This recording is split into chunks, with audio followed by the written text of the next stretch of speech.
Hello all and welcome back to another wonderful video. Today we have a fantastic update here. It is version 0.72.0. That's right, 72.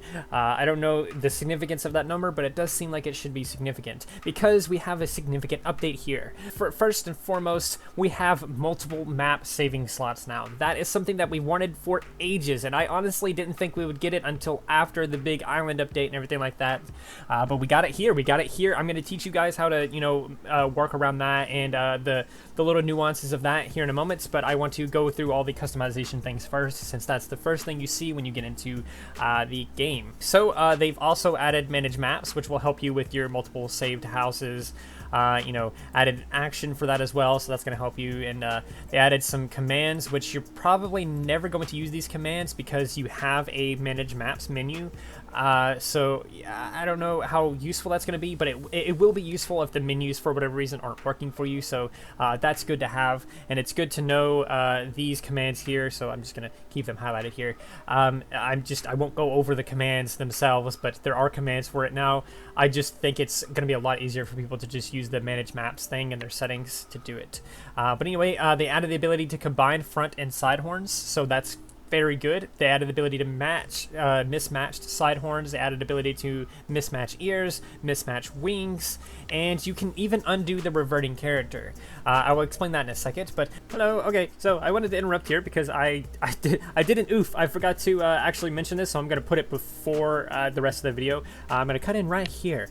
So the reverting feature that I literally just mentioned, the reverting is good because if I change the base color from that to this or that to solid red or something like that, and accidentally did that, and I made a lot of changes, and instead of doing Control Z or hitting this button here, I can hit revert and change it back. But now you can do Control Z to redo your revert, and you can redo that as many times as you want. So that was what the whole reverting change was. I completely forgot to mention it, but that's what that is. Sorry about that, and enjoy the rest of the video. But they also added the ability to change the character preview background color. That is essentially this background thing, the green that you see in the background. I've actually already changed the color of it to be the same color as the background, so it looks so nice and clean now. So they also added improved selecting players in front of interactive objects. So if a player is sitting in front of a fruit box and you click on them, it's going to click on the character instead of clicking on the fruit box, which is going to be very helpful in probably not helpful. It depends on if you're what your stance is on being clicked on. But anyway, they improved click to look behavior when selecting players. They changed the save maps and load map commands to optional select slot numbers, which is how you're going to do your saving and stuff like that. They fixed the wrong thing color showing in some cases and fixed some other UI issues. So there's a couple of UI things they fixed. But anyway, moving on to the actual character creator, as it is now, you can do some new things here. You can do some very new things here. So first off, if you want to change this background color, you're going to hit this little change background icon here. It's a little palette thing. I don't know what those things are called, but it's things that the artists use. They put all their colors on, or painters, I mean, they put all their colors on, and you can click that and it will give you this little pop down menu right here, and you can I'm going to copy that color first, but you can change the background to red if you want to. You can change it to black. And if you happen to have the grass code color, which I don't know what the grass code color is offhand, but if you happen to have the grass code color, you can definitely test your grass disguises. You can test your John Cena's for your things and everything now. So you can test if you're going to actually be invisible inside the cave walls or on the grass or something like that. Because if you have the color codes, you're still not 100% sure how it's going to look in game, but with this you can now change it to be the grass code color wherever it is, and play around with that. And you can also revert it back to default or whatever. But I'm just gonna keep it as this grayish background because it matches the background and I think it looks nice. But this is a very small change that I think is going to help a lot of people with certain very specific niche OCs. Moving on, let's move on. I just hit something. Let's move on.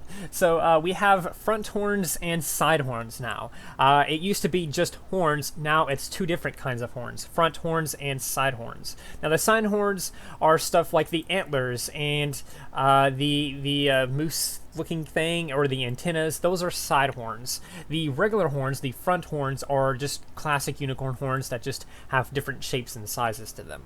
But now you can have a front horn and a side horn. You can do matched side horns if you want to. So if you want to have an antenna on one side and then a moose thing on the other side, you can do that. If I just flip my character, you can see like here and the antenna. So you have both. That actually looks kind of funny. You can play around with that, get some very interesting characters, very interesting OCs, very interesting species if you want to play around with that and see what kind of species you can create out of that. There's so many possibilities that open up with just that one tiny little change there. This carries over to the wings. You can now change a combination of wings. And it does give you this warning here. This wing combination doesn't allow you to fly. It does give you that warning. This wing combination is a changeling wing and the big wing. This will happen with whatever you do if you combine it with the changeling wing. For some reason, I'm not 100% sure why it does this, but some wings just aren't compatible, and right now that one wing that isn't compatible is the changeling wing. So if you use the changeling wing and then match it with like a dragon wing or something like that, it's not going to allow you to fly. You just don't have the ability to do that when you have a changeling wing plus something else. But if I give it a dragon wing here and then a Pegasus wing, or a dragon wing and a dragon wing, or a dragon wing and a small wing, you can still fly. You can still fly and play around with that, and you can actually show it in the preview. And in case you're wondering, no, you can't. If you can't see the preview of it, if you do the changeling wing, it won't let you do it at all. It won't let you even see a preview of it, because I'm assuming they just don't have an animation for it, or something. That's pretty much it. We have one more thing that they've changed for the customization, and that is the match ears. Now you can have two different ears. Now I don't know if you noticed it yet, but I do have two different ears. You're going to, for all these things, you're essentially going to click a button that says match wings or match ears or match side horns. That's how you can toggle your horns and stuff like that off and on and stuff like that. It's usually default to already be off, so you can play around with that and see what weird combinations you can find. But anyway, you have a left ear and a right ear. You can play around with this. You can get like a bunny ear on one side, which is what I have, and then you can mix it with like whatever this ear is supposed to be, or the fluffy tip ear, or even like a dog ear or something like that. Now I'm a dog and a bunny. I'm a dog bunny. You know, maybe you want to make some kind of species that needs two different kinds of ears. Well, there you go. There's also all kinds of interesting creatures that you might be able to play around with, you know, by doing this, because you can change the colors of each individual ear. So if I wanted to change, you know, this ear and I wanted it to be black or something instead, I can do that. Now that ear is black or something, and then I only have one ear. You know, maybe you can play around with that to where you have like a missing ear or something. There's possibilities now that we just never had before, and I'm absolutely excited about it. So ignore this entire house. This is for something else that's not important, but what is important is we have multiple house slots now. So first off, I want to explain how the house slots work. You're going to save your house like you normally would. You're going to type /save house, and then you're going to put a number. You're going to put a 1 or a 2. If you put a 2, it's going to save it in house slot 2. If you put it in 1, it's going to be house slot 1. So we're going to save this house as house slot 1. So save house, saved house to slot 1. Now, if I want to, I can clear this house completely. I will do /clear house for that. And I can get like a shovel or something like that and make the entire thing water if I want to. So I just have a blank slate of water here with maybe some ice on the edges or something. Maybe I want some kind of weird ice house or something. I don't know. You do you know. But maybe I want something like this as my second house. But now I can do /save house 2, and it will save it to the second house slot. Now, to manage these, you can click on your settings up here in the top right. Click on that, and then there is a thing over here that says Manage Maps, or there is a new action for it now. So if you go to your Actions and Building, you have, where is it? Manage Maps. You can drag and drop that right over there. Close that, and then you can click it, and it will allow you to manage your houses from there, or you can go to your settings. I recommend going through the settings because it's going to take up a spot in your emotes down here. So I don't know how many people want to have a bunch of like unnecessary emotes down there. So as you can see, there are 2 houses for us, average people here who haven't supported the game through Patreon. But if you are a Patreon supporter, you get an additional 10 extra homes. Not an additional 10 extra homes. You still have 10 homes altogether, but you have a full 10 homes if you're a Patreon supporter. So now is the perfect time to be a Patreon supporter for Ponytown, because you get all these extra homes, and there's so many possibilities you're gonna be able to do with that. I myself am going to have like a normal, regular default house or whatever like that I use just for decorative purposes and stuff like that. And then I'm gonna throw out a board game for my second house. If we ever get additional slots, I'm gonna have like multiple board game homes just going on here and there and stuff like that, and that's gonna be fantastic. I'm not 100% sure on like the tiers that you need to be on, but it appears that the next tier up will give you 3 additional slots, and then the final tier will give you the last slots that you would want for all of them. Personally, I don't know necessarily if you're going to need a full 10, but having 10 is very awesome.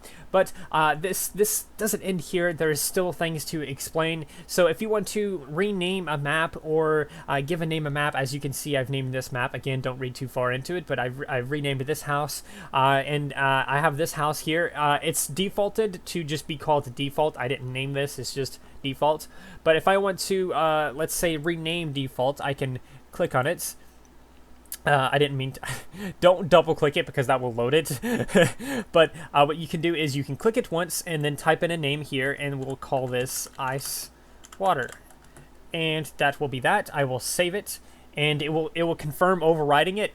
You want to confirm this, make sure you're over the one that you want to, because you could accidentally, overwrite your other house. Make sure you're on the right one, confirm that, and we confirmed it. It saved it to house slot 2. We can go back to that same menu here, go to Love House and hit load down here, or we can double click it, or we can do a simple command, which is load house 1. So if I do load house 1, it will bring me back to this house, and if I do /load house 2, it will give me the other ice house. So you can do that, or you can open up your thing here and double click them, or you can click this and then hit load down here, and it will load it.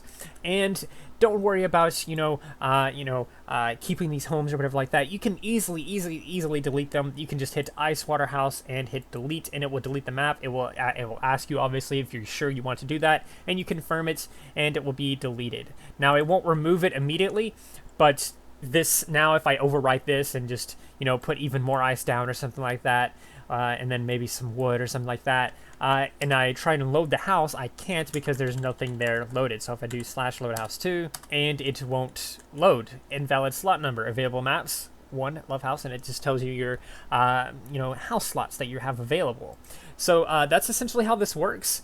If you're a Patreon supporter and you have these extra slots, it's going to be just save house 3, save house 4, and so on until you get all the numbers. And it's going to be a lot of fun. I can't wait to see people be like, okay, I have 10 mazes, or hey, I have 10 games. Let's go between 10 different homes or something like that. I can't wait to see that, and I can't wait to see what how people take advantage of these house slots and everything else like that, because it's going to be fantastic. I myself am definitely going to be taking advantage of this. I want to go in here and make multiple game slots and stuff like that, game houses and everything like that, because that's going to be fantastic. It's going to be amazing. But again, if you want to be a Patreon supporter for Ponytown, it's right up here at the very top. You can literally just click that. It doesn't automatically do it. You can click on it, and it will bring you to their page, their official page here, and you can look at each tier and buy one of their tiers. So as you can see, you get 3 extra house slots if you do the $5 a month, and you get all of your things.